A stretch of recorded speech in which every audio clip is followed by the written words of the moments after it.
O que há de verdade na história de que Vitor Cuesta e Bruno Mendes podem ser trocados? No vídeo de hoje do canal do Nicola te atualizo sobre esse boato. Falo também sobre o Palmeiras, que fez uma reclamação na Federação Paulista e pouco depois a federação anunciou o afastamento de uma bandeira e uma punição ou uma dura à presidente da comissão de arbitragem. Bora falar sobre o São Paulo, que tem números muito bacanas quando o assunto é público e renda. Tendo informações sobre o Flamengo, Paulo Souza começa a balançar, movimento que vem de fora para dentro do clube, mas que tem causado bastante barulho. Para completar as últimas do mercado, te falo sobre a visita da 777, mais uma, ao Vasco da Gama, tem atualizações sobre reforços no Bahia, enfim, você não perde por esperar. Antes, deixa eu só me apresentar, sou Jorge Nicola, dono do canal do Nicola, e aqui a ideia é deixar você super bem informado sobre as coisas do seu time do coração. Para não perder nada é fácil, aperta o botão vermelho de inscreva-se, ativa as notificações e apareça sempre por aqui. Também deixa o like que você ajuda pra caramba, beleza? Bom, bora começar contando que todo esse vídeo é um oferecimento de Brasino 777, casa de apostas esportivas, que oferece o melhor bônus do mercado, 250% em cima do valor do seu depósito. Para participar é muito simples, já falo já. Antes só queria destacar o jogo dessa quinta-feira, final da Copa do Nordeste, partida de ida marcada para a Arena Pernambuco, Sport enfrentando o Fortaleza. E as odds são bem interessantes. Vitória do Sport pagando R$ 3,25, empate pagando R$ 3,10 e se der Fortaleza, R$ 2,24. Se você acertar o vencedor, certamente vai se dar muito bem. Para não ficar fora dessa é simples, pega o link que eu vou deixar no comentário fixo, faz seu cadastro agora mesmo no Brasino 777 e aproveita esse bônus de 250%. O promo code é Nicola250, beleza? Bom, bora começar o vídeo com o tradicional giro de notícias e a primeira informação é de que Corinthians e Portuguesa do Rio de Janeiro, que se enfrentam na Copa do Brasil, esse jogo pode não acontecer no Rio de Janeiro. Os dirigentes do clube carioca foram procurados por um grupo de empresários de Londrina. A ideia é pagar uma grana para a Portuguesa para transferir essa partida para o norte do Paraná. Por lá há muitos corintianos e existe a expectativa de um grande público. A diretoria da Portuguesa está analisando a situação, inclusive os dirigentes alvinegros já foram informados sobre essa alternativa.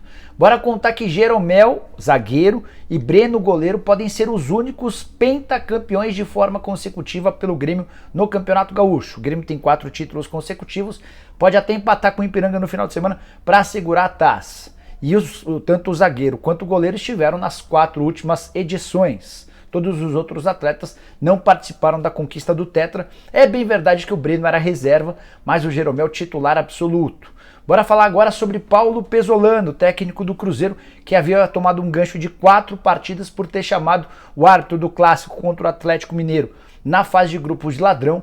O Cruzeiro entrou com um pedido para um efeito suspensivo e conseguiu. Dessa maneira, o Pesolano estará no banco de reservas nesse domingo, na partida decisiva do Campeonato Mineiro em Minas. Só teremos um jogo para apontar o campeão estadual. Bora falar agora sobre o Fluminense, que apresenta números impressionantes quando o assunto é clássico na atual temporada. Depois da vitória contra o Flamengo 2-0 nessa quarta-feira no Maracanã, o Flu chegou a 5 vitórias em 6 clássicos na atual temporada. Única derrota para o Botafogo no fim de semana passada, derrota que quase custou a classificação do Fluminense para a fase final. De qualquer maneira, nesses 5 confrontos com vitória, 2 deles contra o Flamengo. E é uma curiosidade importante: o Fluminense nos últimos 4 jogos contra o Fla venceu todos, 100% de aproveitamento. Foram 2 vitórias no Brasileiro do ano passado e mais 2 vitórias no Campeonato Carioca. O primeiro na fase de grupos na Taça Guanabara e essa partida de ida da final do Campeonato Carioca. O Flu será campeão no próximo domingo, no próximo sábado, mesmo se perder por um gol de diferença. Qualquer empate ou vitória assegura o campeonato para o tricolor. Bora falar agora sobre Renan. Fui o primeiro a contar para vocês que o zagueiro do Palmeiras interessava ao Red Bull Bragantino, vocês lembram, né? Depois ainda contei que o Botafogo, que o Curitiba, que o Fortaleza e o Atlético Goianiense também tinham interesse. Entre Palmeiras e Red Bull Bragantino tá tudo certo. Renan será jogador do time de Bragança Paulista tão logo o Campeonato Paulista terminar. Renan, que esteve no banco de reservas na partida contra o São Paulo nessa quarta, também deve ser relacionado para o fim de semana, e a apresentação do zagueiro, 19 anos de idade, em Bragança Paulista vai ficar para segunda-feira. Empréstimo até o fim da temporada. Red Bull vai pagar uma compensação financeira ao Palmeiras e já existe também um valor de compra caso o Red Bull queira adquiri-lo em definitivo. Bora fechar o giro de notícias para contar que Ronaldo Giovanelli foi demitido do cargo de comentarista da Transamérica. Uma série de explicações surgiram nas últimas horas, mas há quem garanta que o Ronaldo se incomodou com a demissão recente do Paulo Morsa. Desde então, o clima não ficou muito legal e a diretoria da Transamérica optou por desligá-lo. O Ronaldo Giovanelli, ex-ídolo corintiano, ou eterno ídolo corintiano, ex-goleiro do Timão, segue como comentarista da TV Bandeirantes. Para fechar de vez, contar que o Ronaldo Fenômeno já está em Belo Horizonte para assistir a partida desse fim de semana contra o Atlético, mas não participará de uma reunião que acontece na tarde e noite dessa quinta-feira. Essa reunião conta com a presença do pessoal da XP, do presidente do Cruzeiro, Sérgio Santos Rodrigues, e alguns dos membros do Conselho Deliberativo. O Cruzeiro quer tirar todas as dúvidas que possam surgir dessa comissão, formada por conselheiros, de olho na reunião da próxima segunda, reunião fundamental para a definição da aprovação ou não da SAF. Bora falar agora sobre o Bahia. Vocês vivem me perguntando a respeito de reforços, quem que o Bahia está contratando. Eduardo Freeland, que já comandou o Botafogo no acesso da Série B para a Série A da temporada passada, fechou 2 reforços para a disputa da segundona. Goleiro César, ex-Flamengo, acaba de ser contratado e anunciado. Outro que já chegou é Didi, zagueiro que disputou o Campeonato Paulista pela Ferroviária. O Bahia segue em busca de um atacante de lado de campo, de um centroavante, de um meio-campista e de mais um defensor, conforme forem surgindo novidades, conto para vocês, beleza? Bora falar agora sobre o Vasco e a 777. O Cruz Maltino anunciou nessa quinta que receberá na próxima semana a visita de 2 representantes da 777. Representantes esses, funcionários ligados ao Genoa. Um deles é diretor-geral do clube italiano, o outro é chefe de scout. Eles vão passar cerca de uma semana por aqui, conhecendo e fazendo um intercâmbio com gente da comissão técnica, gente do scout, gente do departamento de futebol. A ideia é que também que eles interajam. Em São Januário, no centro de treinamento da base do profissional, é a 777 tentando se cercar de um máximo de informações possíveis para, caso aprovada pelo Conselho e pelos sócios, já começar a tomar conta do Vasco. A proposta desse grupo americano é de pagamento de 700 milhões de reais em investimentos num curto espaço de tempo por 70% das ações. Bora falar agora sobre Paulo Souza, o técnico do Flamengo, que está em processo de fritura. Um movimento que começa de fora para dentro do clube, com a participação de torcedores nas redes sociais e também no estádio, e aos pouquinhos vai ganhando adeptos dentro da Gávea. A Gávea é o centro nervoso do Flamengo. O futebol não está na Gávea, mas, por exemplo, toda a atividade política do clube se concentra por lá. O Paulo Souza, que foi contratado para essa temporada, tem um trabalho até aqui avaliado como ruim. O Flamengo só disputou o Campeonato Carioca e não conseguiu decolar. São 13 partidas com 9 vitórias, 2 empates e 2 derrotas, as 2 derrotas para o Fluminense. O Paulo Souza que tem errado em mexidas e também em escalações iniciais. O torcedor também se incomoda bastante com algumas definições dele. Por exemplo, o porquê da escalação de Felipe Luiz em alguns momentos como zagueiro, o mesmo vale para Isla. Por que tirar o Everton Ribeiro do lado direito para escalá-lo às vezes como ala esquerdo? Enfim, uma série de pequenos detalhezinhos que no resultado final acabam incomodando bastante. O Flamengo tem sido extremamente burocrático, mesmo antes dessa derrota pro Fluminense, já havia deixado uma impressão só razoável nos 2 confrontos de semifinal contra o Vasco da Gama. E a possibilidade de dispensa do Paulo Souza passa muito pelo resultado final do Campeonato Carioca.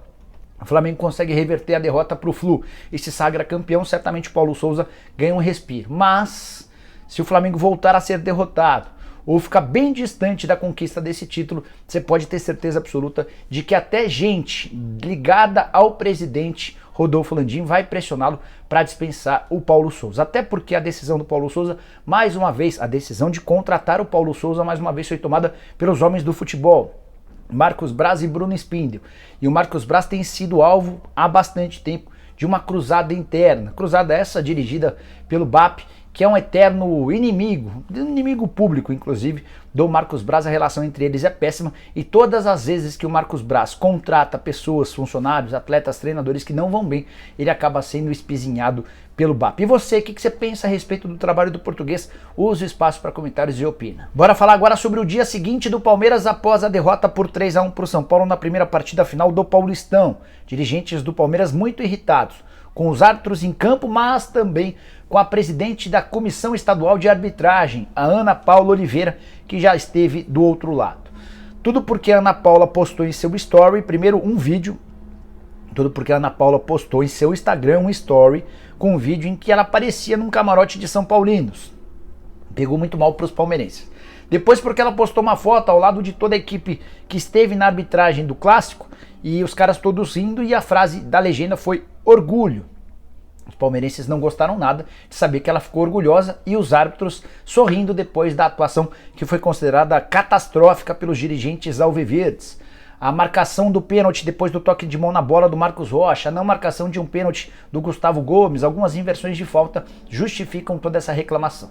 Palmeiras pressionou nos bastidores e hoje a Federação Paulista se viu na obrigação de se comunicar. Primeiro emitindo uma nota afirmando que não considerou bacana o comportamento da Ana Paula Oliveira. Ela certamente tomou uma dura interna e não vai mais fazer esse tipo de postagem.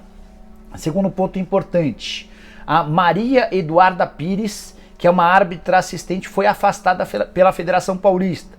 Tudo porque a Maria Eduarda, nas redes sociais, acabou zombando do Palmeiras. Ela escreveu o seguinte, abre aspas, Palmeiras, vocês não conseguem ganhar o campeonato invicto. É pra poucos, fecha aspas. Esse texto foi acompanhado de um coração preto. É importante contar que ela já havia feito outras postagens também, por exemplo, tirando o sarro do São Paulo. A federação considerou o comportamento inadequado e ela está afastada por tempo indeterminado. É possível que essa bandeira não volte a participar do futebol. Antes de mudar de assunto, só contar que o Palmeiras terá para a partida de volta contra o São Paulo no domingo no Allianz Parque a presença de Danilo, jogador super importante que foi desfalque por causa de uma lesão. Quero falar agora sobre o São Paulo com números extremamente positivos. Tricolor que reuniu no Morumbi 60.383 torcedores. Foi o maior público do São Paulo desde 2017 na oportunidade contra o Corinthians e contra o Bahia. O São Paulo havia registrado 61 mil pessoas e 60.485. Esse público dessa quarta-feira assegurou uma renda bruta de 5 milhões e meio de reais. O borderô definitivo ainda não foi divulgado, mas é bem provável que o São Paulo tenha ganho apenas com esse jogo cerca de 4 milhões de reais já livres de todos os impostos e tributações. Dessa maneira o São Paulo vai para uma arrecadação líquida com bilheteria no Campeonato Paulista próxima a 8 milhões de reais, número extremamente importante, que faz do São Paulo o recordista em bilheteria e o recordista também em renda. Isso tudo está muito associado ao fato de ter um estádio maior do que os seus rivais. São Paulo, por exemplo, tem os 3 maiores públicos do futebol paulista. Esses 60.383 torcedores contra o Palmeiras, 53.924 contra o Corinthians e 46.378 contra o Palmeiras no jogo da primeira fase. É legal só para completar dizer que o São Paulo tem uma média de 33 mil torcedores contra quase 29 mil do Corinthians e 28.458 do Palmeiras. Quero fechar o vídeo para falar a respeito da possibilidade de Cuesta ser trocado pelo Bruno Mendes. O Bruno Mendes é zagueiro do Corinthians, está emprestado ao Inter, contrato de empréstimo termina na metade do ano. Há quem especule que o Vitor Cuesta pode ser contratado pelo Corinthians. Fui checar essa história com um dirigente do Corinthians e com um dirigente do Internacional. Ambos asseguraram que essa discussão nunca existiu e que o Vitor Cuesta não faz parte dos planos do Timão. O Inter até vai tentar contratar em definitivo o Bruno Mendes, mas a avaliação é de que essa negociação é muito complicada. O Corinthians quer 6 milhões de dólares por 50% dos direitos econômicos, só a título de comparação, cifras parecidas ao que o Botafogo desembolsou pelo volante Patrick de Paula, que já foi até outro dia pretendido pelo Atlético de Madrid. Diante dessas cifras, é inimaginável que o Bruno Mendes permaneça no Inter a partir da metade do ano. E aí ele voltaria para o Corinthians ou seria negociado com algum clube do exterior. Bruno que já foi bem cotado em clubes de fora, até por ter passagens pela seleção uruguaia e também por ter passaporte italiano. Isso permite a ele que não ocupe a vaga de um estrangeiro. Mas nesse momento não existem propostas. E essa possibilidade de Vitor Cuesta por Bruno Mendes está completamente descartada. Antes de encerrar, só contar para vocês que Maicon foi anunciado nessa quinta-feira como novo reforço do Corinthians. Informação que vocês souberam primeiro no canal do Nicola, durante o programa do Nicola da última segunda-feira. Cravei para vocês, depois de ouvir um dirigente, que o Souza não viria e o Maicon sim seria contratado. Ao longo dos últimos dias também trouxe outras novidades sobre esse assunto. O Maicon fica até dezembro por empréstimo. O Corinthians tem a opção de compra e não uma obrigação. Caso de propostas do exterior pelo Maicon, o Corinthians tem a possibilidade de cobrir, se é que vai ter grana, ou vai ficar com uma pequena taxa de vitrine, que é um percentual em cima do valor total da negociação. O Corinthians assume 100% dos salários do Maicon, empréstimo gratuito. Os salários do Maicon giram entre 600 e 800 mil reais. O Maicon ainda deu um abatimento pro Timão para que a conta não fique tão alta, beleza? Curtiu o vídeo, deixa like, se inscreve no canal, aquela coisa toda. A gente se vê um pouquinho mais tarde. Abraço, tchau!